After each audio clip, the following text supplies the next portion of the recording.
All right, so today we're going to be tackling some pretty spicy stuff in this deep dive. Oh, yeah. We're going to be looking at a YouTube conversation Yeah, okay. from the Fresh and Fit Clips channel. I have heard of them. Yeah, you've probably heard of them.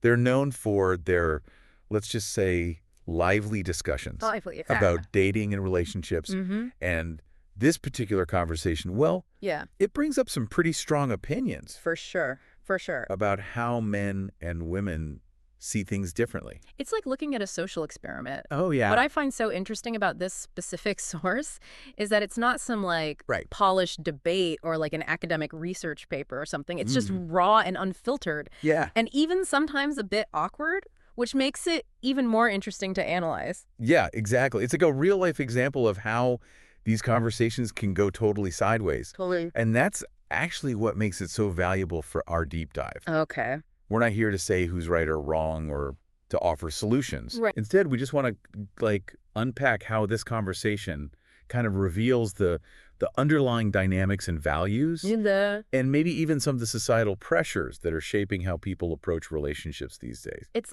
like we're using this specific conversation as a lens to understand those broader patterns in dating Yeah. and how people perceive value in relationships. Right. And one of the first things that just jumped out at me when I was watching this was Yeah. this analogy about a Gucci bag. Oh, yeah, the Gucci bag. Pretty bold analogy. It is. But I think it gets right to the heart of some of the frustrations that were expressed by the guys in the video. Absolutely. This analogy was actually brought up by one of the men in the discussion, and he's trying to explain that feeling of being cheated or taken advantage of in a relationship, and he compares it to buying a Gucci bag. Okay. Like, let's say for $1,000 thinking you got a steal, but then finding out later that other people were getting the same bag for way cheaper or even for free. Yeah. It's like that buyer's remorse feeling, but amplified. Right. Because it's not just about the money. Right. It's about, like, your emotions and your commitment. Yeah, and the analogy implies that men feel like they're putting in a lot of effort and time and resources into a relationship, only to see other men seemingly get the same rewards without putting in as much work. So what do you think is really going on beneath the surface here? Why does this analogy resonate with some men, even if it's obviously not a perfect comparison to a relationship? I think it speaks to this feeling of unfairness that I think a lot of men feel in dating these days. They see these expectations that are kind of put on them like they're supposed to be the providers and protectors in a relationship. Right. But they also feel like the rules of the game have changed and they're not really sure how to navigate that new landscape. Yeah, it's like they're trying to hold on to this traditional model of relationships, Mm-hmm. but they also know that things are shifting and they're not sure where they fit in. Yeah, exactly. And the Gucci bag analogy reflects that tension perfectly. You know, it tries to oversimplify a very complex issue and kind of boil it down to this financial transaction, Right. which, of course, is not a fair or accurate representation of what a relationship is. Right. But it does highlight how some men are viewing dating through this very, like, cost-benefit lens. Yeah, and I think it also maybe speaks to this deeper issue about how men are socialized to express their emotions. Okay. Like they might not feel comfortable talking about their insecurities or vulnerability directly. Right. So they use these kind of analogies to try and get their point across in a way that feels more quote-unquote masculine. I think that's a really insightful point, and it also connects back to that larger conversation about masculinity and how men are often taught to suppress their emotions, Yeah. which can lead to these unhealthy and indirect ways of communicating. Okay, so let's kind of dig a little deeper into this whole idea of value in relationships. Okay. Because in the YouTube conversation, there's this very clear difference in how the men and women define what makes a partner valuable. Yes. This is one of the core tensions in this whole conversation. The men, they seem so focused on very specific qualities, Okay. like primarily a woman's youth and physical attractiveness. I mean, Yeah. they even go as far as to mention their preferred age range of 18 to 24, which is a little... Yeah, a little bit iffy. Yeah, right away that raises some red flags. Yeah, it's like they're looking at women through this incredibly narrow lens, almost like a checklist of desirable traits. Right, and that's where those societal expectations come into play. Yeah. These preferences don't exist in a vacuum. They're influenced by media and pornography and even just the way guys talk to each other about women. It's like a self-perpetuating cycle of objectification, It is. where women are reduced to just their physical attributes Yeah. rather than seen as whole individuals with their own thoughts and feelings and goals. Precisely. And this contrasts sharply with what the women in the discussion value in a partner. They talk about things like financial stability, but they also emphasize qualities like intelligence, Yeah. emotional maturity, a shared sense of humor. It's like they're looking for a partner who can connect with them. Yeah. On an intellectual and emotional level, not just someone who looks a certain way. Exactly. And this difference in perspective really highlights how men and women are often socialized with these different expectations for their roles in relationships. Right. Men are taught to value women for their beauty and youth, while women are taught to value men for their ability to provide and protect. Right. Now, these are, of course, oversimplifications, but I think they do play out in the real world. Oh, yeah. As we see in this very YouTube conversation. It's like they're playing two different games with two totally different sets of rules. Yeah. And this clash of values is really what leads to a lot of the miscommunication and frustration that we see in modern dating. It's so important to recognize that these values aren't inherent. They're learned through societal conditioning and through reinforcement, which means they can also be unlearned and challenged. Absolutely. And I think that's where the real work begins, understanding where these beliefs come from. Yeah. And having some honest conversations about how they're impacting our relationships. I love that. And speaking of honest conversations. Oh, boy. Let's take a look at how communication plays out in this particular discussion, because it's a little bit of a train wreck. Yeah, it's not exactly a masterclass in healthy communication. No. There's a lot of talking over each other, interrupting. Yeah. And not really listening to what the other person is saying. It's like everyone's so focused on making their own point that they're not even trying to consider the other person's perspective. Exactly. And this is where things get really interesting, because the men in the video are always talking about wanting a quiet and submissive partner. Yes. But then they're constantly interrupting the women and dismissing their opinions. It's a fascinating paradox. It's like they want a partner who agrees with them. Right. Doesn't actually voice their own opinions or challenge their beliefs at all. It's like they want a yes woman, but without the yes. Basically. Which, let's be real, is not a real partnership at all. No, it's not. Yeah. It highlights this tension between wanting a traditional dynamic where the man is in control, but also wanting a partner who's intellectually stimulating and engaging. Right, because those two things don't often go hand in hand. They clash, as we see in this conversation. And I think it speaks to this larger fear that some men have of strong, independent women. I agree. It's like they want a partner who is submissive on the surface, but then deep down, they might be intimidated by a woman who can actually challenge them and make them think. It's a complex issue rooted in a lot of societal baggage about masculinity and femininity. Oh, for sure. But it's something that we need to unpack and understand because it's impacting our relationships. Absolutely. Yeah. Now, another point of contention that kept coming up was this whole thing about age. Yep. And there were some pretty strong opinions about what the ideal age range is for a partner. The emphasis on younger women was definitely a recurring theme, and I think it's important that we address this head on because it exposes some really deep-seated societal beliefs about women and their value in relationships. The men in the video repeatedly said they prefer women in their late teens and early 20s. Right. Which immediately raises some red flags for me. These red flags. It suggests that they're equating a woman's value with her youth and physical attractiveness, rather than seeing her as a whole person. Exactly. And it's important to acknowledge that this preference for younger women isn't just a matter of personal taste. Yeah. It's rooted in this patriarchal system that has always valued women for their beauty and fertility. Right. While often dismissing their intelligence and emotional depth as they get older. It's like women are on this ticking clock, and once they hit a certain age, they're no longer considered desirable. Right. Which is ridiculous and dehumanizing. It is. And it's interesting to contrast this with the perspective of the woman in the discussion. Right. Because she shares her own experiences with dating and how her preferences have changed over time. Yeah. And she talks about how she's currently in a relationship with a man who's significantly older than her. Okay. And she emphasizes that as she's gotten older, her priorities and relationships have shifted. Right. She's not looking for a partner who just fits a certain physical ideal. No. She wants someone who shares her values, respects her intelligence, and can connect with her on an emotional level. Exactly. And this brings up a really important point about the value of experience. As we get older and we learn from our mistakes, our priorities change, and we often develop this deeper appreciation for qualities that go beyond just superficial attraction. I think it's also really important to challenge this idea that men are biologically programmed to only be attracted to younger women. Yes. This is such a harmful stereotype. It is. That completely ignores the reality that many men are attracted to women of all ages, Absolutely. and that attraction is influenced by so many different factors, not just biology. And we also need to remember that the media constantly pushes this image of the ideal woman being young, beautiful, and submissive. Totally. It's a narrative that might benefit certain power structures, but it doesn't reflect the reality of human relationships. Yeah, and it's so important to push back against that narrative and celebrate the beauty and wisdom that come with age. Absolutely. Speaking of narratives, there's another one that comes up in this conversation that I think we should unpack. Okay. And it's this whole easy mode versus hard mode argument. Oh boy, here we go. Yeah, it's a very loaded concept. It is. And I think it reveals some interesting assumptions about gender roles and expectations. Okay, so break this down for me. What exactly is this easy mode argument?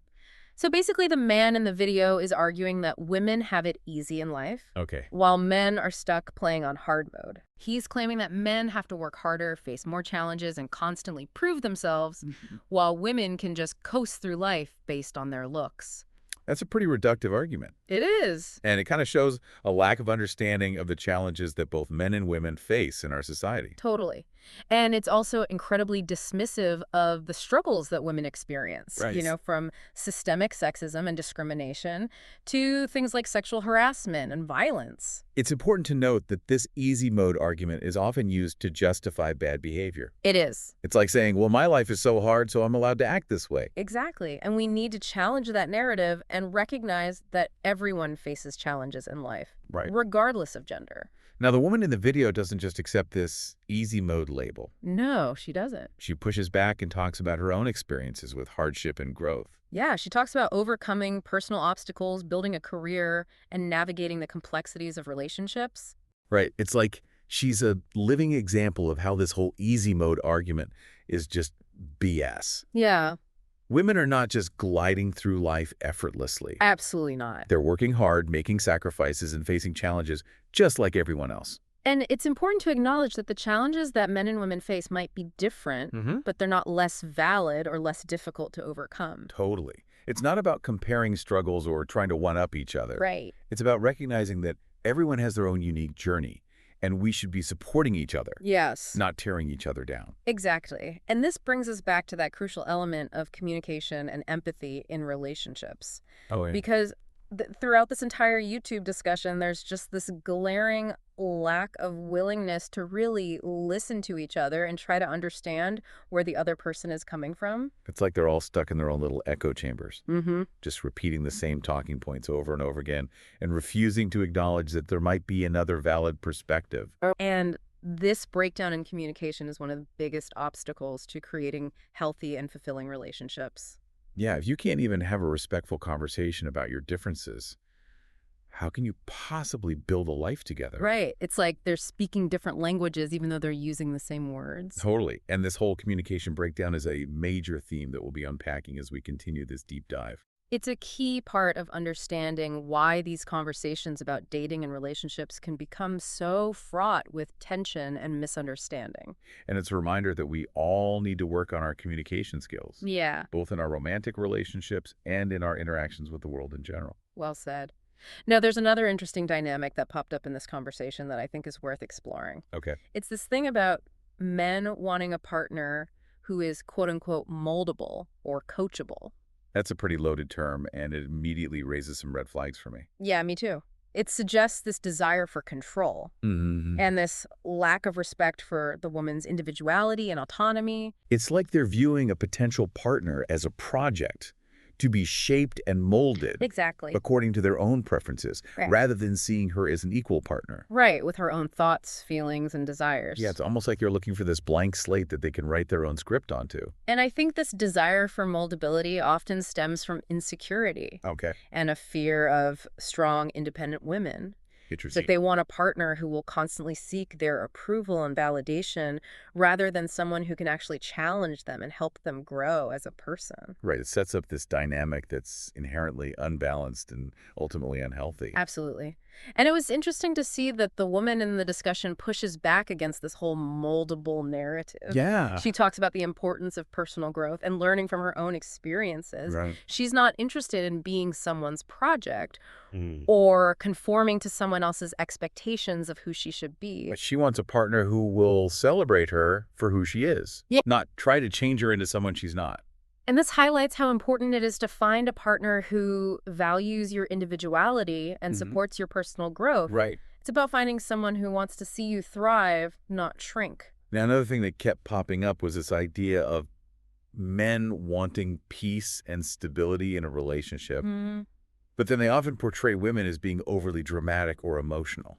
Yes, and we need to unpack these stereotypes because they say a lot about the underlying expectations we place on men and women. Yeah, the idea that men should always be stoic and unemotional is not only unrealistic, Right. it's also harmful because it prevents them from fully expressing themselves Yeah. and connecting with their partners on a deeper level. And on the flip side, this stereotype of women being overly emotional or crazy Right. is often used to just dismiss their feelings and invalidate their experiences. It's like women are being punished for expressing their emotions, Yeah. while men are rewarded for suppressing theirs. It creates this double bind where women are seen as too emotional if they express their feelings, Right. but then they're criticized for being cold or distant if they don't. It's a no-win situation. And we need to challenge these stereotypes and recognize that emotions are a natural part of the human experience. Yeah. It doesn't matter what gender you are. Right. We all have feelings, and it's healthy to express them Absolutely. in a constructive way. And it's crucial to create a space in relationships where you can communicate openly and honestly about your feelings,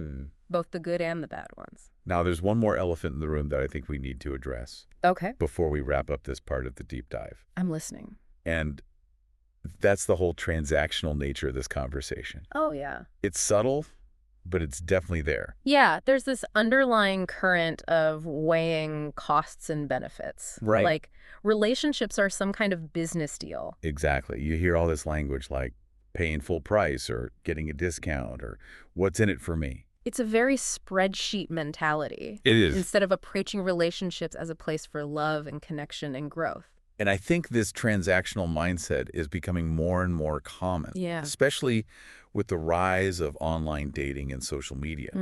It's like we're reducing human connection to just a series of swipes and likes. Right. And we're forgetting about the deeper things that actually make relationships meaningful. And that can be incredibly damaging. Yeah. Because it fosters this environment of competition and insecurity where everyone's trying to one-up each other Right. and prove that they're getting the better deal in the relationship. And it completely misses the point that a relationship is supposed to be about mutual support, shared experiences, and growing together as individuals. Absolutely. It's not about keeping score Right. or trying to extract the most value from your partner. Yeah. It's about building something together that's bigger than both of you. So as we wrap up this first part of our deep dive, Okay. I want to leave you with this thought. If you were to reimagine this whole YouTube conversation, what would you want to change? How would you shift the dynamic to create a more respectful and productive dialogue about dating and relationships? That's a great question. Something to think about as we move into the next part of our deep dive. Picking up where we left off, I think we need to dig deeper into this whole idea of value in a partner. Okay. Because the YouTube conversation really highlights how differently the men and women define it. Yeah, it's almost like they're speaking two completely different languages. Totally. The men seem to focus on these very surface-level markers of value. Yeah, it's like they're evaluating potential partners the way you would a used car. Oh, that's a perfect analogy. Like how many miles are on it? What's the resale value going to be? Exactly. It's very transactional. Yeah, and they even use terms like body count, as if that somehow decreases a woman's worth.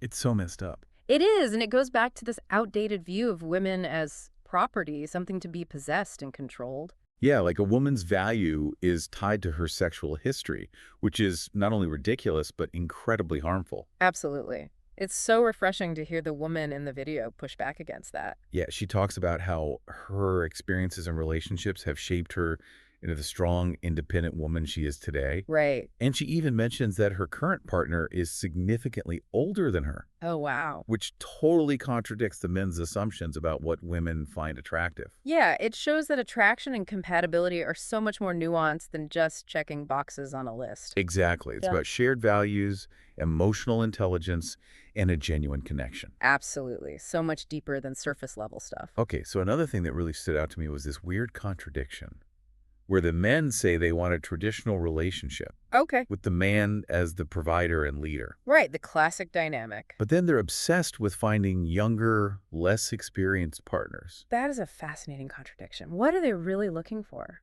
I think it might be a fear of strong, independent women. That's interesting. Maybe they feel threatened by a woman who has her own opinions and ambitions. It speaks to a possible insecurity about their own masculinity? Yeah, like they're clinging to these outdated gender roles to feel more powerful. Right, because they see the world changing around them and they're not sure how to adapt. Yeah, and that's where this conversation gets really problematic because it perpetuates this idea that women should be subservient. Totally. It ignores the fact that women are capable, intelligent, and have just as much right to chase their dreams as men do. It creates a dynamic that's just not sustainable. No, a healthy relationship has to be built on mutual respect. Not one person controlling the other. Absolutely. And it's important to remember that these ideas about masculinity and femininity are not set in stone.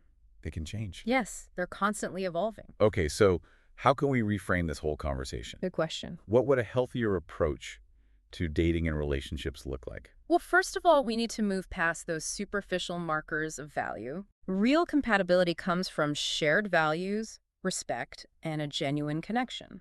It's about seeing your partner as a whole person, flaws and all. Exactly. And it's about being honest about your needs, expectations, and boundaries. We need to challenge those outdated gender roles that are holding us back. Absolutely. Now, another thing that bothered me in that video was the language used to describe women. Oh, Words like moldable, coachable, even submissive. as if those are good things. Yeah, it's pretty disturbing when you think about it. They're basically treating women like objects. Not individuals with their own thoughts and feelings. It reduces women to just being there to please men. Which undermines the whole idea of an equal partnership. It's so important to call out that kind of language and challenge the beliefs behind it. Because healthy relationships are about mutual respect. Not one person trying to control the other. You also have to be self-aware. Absolutely. What are your non-negotiables? What qualities won't you compromise on? And what are your own insecurities? Are you looking for validation or control? Yeah, those are tough questions, but really important. They are. Now, another theme that popped up was this whole men want peace and women are dramatic thing. Ugh, that stereotype again. It's so tired. The idea that men should be emotionless robots is ridiculous and harmful. Yeah, it prevents them from truly connecting with their partners. And then women get labeled as crazy or emotional if they express their feelings. It's a double standard. It is. We need to acknowledge that emotions are normal for everyone. Right. It doesn't matter what gender you are. And we need to create space in relationships to talk about those feelings openly. Both the good and the bad. Exactly. Now, this idea that women have it easy also came up. Which is just not true. Absolutely not. Women face so many challenges in a patriarchal society. Yeah, like wage gaps, discrimination, harassment. To say they have it easy is so dismissive. It ignores the systemic barriers that women still face. And it's important to remember that privilege exists on a spectrum. Yeah, everyone's experience is different. The fight for equality isn't about taking something away from men. It's about everyone having the same opportunity. Exactly. Now it's important to point out that this YouTube conversation is just one example. Yeah, it's a small snapshot of a much bigger conversation. About gender roles, dating, and relationships in general. Not all men think this way. Definitely not. And it's important to avoid making generalizations about entire groups of people. Because we're all individuals. With our own unique experiences. It's through open dialogue that we can bridge these divides and create a more equitable society. Well said. We need to move beyond these simplistic binaries and embrace complexity. And real progress comes from listening to and learning from each other. Even when it's uncomfortable. Okay, so one last thing I want to touch on is this underlying power dynamic in the conversation. Oh yeah, it's definitely there. From the start, it feels like the men are trying to dominate and control the narrative. They're constantly interrupting the woman, dismissing her opinions. Talking over her like her voice doesn't matter. That power imbalance reflects the larger societal structures that prioritize men's voices over women's pull. It's a reminder that even in casual conversations, these dynamics are always present. And they impact how we interact with each other. It's like the men are assuming they have authority while the woman has to fight to be heard. And that's what makes this so dangerous, because it normalizes that behavior. Yeah, like it's okay for men to disrespect women just because they're men. We have to recognize those power dynamics and challenge them. It's about creating a space where everyone feels safe to speak their truth. Absolutely. So as we wrap up this part of our deep dive, Okay. I want to leave you with this question. How can we shift these power dynamics in our own lives? How can we create more equitable and respectful relationships? It's a question that requires ongoing reflection and action, both personally and as a society. You know, throughout this whole conversation, one thing that really strikes me is this constant need for validation. Oh yeah, like everyone's trying to prove their worth based on these really superficial things. It's all about looks, money, social status, Exactly, like we're stuck in this game of comparison. and losing sight of what actually matters. Like real connection, shared values, respect. Yeah, and this need for validation can be so damaging. You really can. It breeds insecurity and competition. You're never good enough. You always have to be striving for more. Exactly. And it's interesting how this plays out differently for men and women. Yeah, how so? Well, the men in the video, they seem to want validation through their success, their money, their ability to attract younger women. It's all about proving their dominance. Right. While the women are judged on their appearance, their sexual history, their willingness to fit into those traditional roles. It's like we're all trapped in these boxes, afraid to step outside. And that fear of rejection can be so paralyzing. It keeps us from being our true selves. And from finding relationships that are actually fulfilling. So how do we escape this cycle of needing validation from others? Well, it starts with self-awareness. Knowing your own worth. Exactly. Understanding your values, your needs, what you truly want in a relationship. Looking inward instead of outward. Yeah. Right. Recognizing that your worth doesn't come from external things. Not from how you look or how much money you make. It's about embracing your flaws and celebrating your uniqueness. Surrounding yourself with people who love you for who you are. Absolutely. Now, we also have to acknowledge those societal pressures. Hey, yeah, they're everywhere. All those messages about what a successful relationship should be. It's hard to ignore them. We're influenced by the media, our families, our culture. We internalize those messages without even realizing it. Exactly. And we have to be critical of those messages. Question those assumptions. Like, do we really need to be married with kids by a certain age to be happy? Do we need to find a partner who checks off all the boxes on some imaginary list? We need to ask ourselves these questions and be open to different answers. Answers that might not fit the mold. Right. So I think it's pretty clear that there's no easy solution when it comes to dating and relationships. That's not complicated. This conversation highlights the challenges and contradictions of modern dating. It's easy to point fingers and oversimplify things. But I think the real lesson here is that we need to be more mindful, more compassionate. More willing to have open and honest conversations. About our needs, our expectations, what we want in a relationship. It's about going beyond the surface. Embracing the messiness, the complexities. The beauty of human connection. Exactly. So thanks for joining us on this deep dive. We hope it's given you some things to think about. Maybe even inspired you to approach your own relationships in a new way.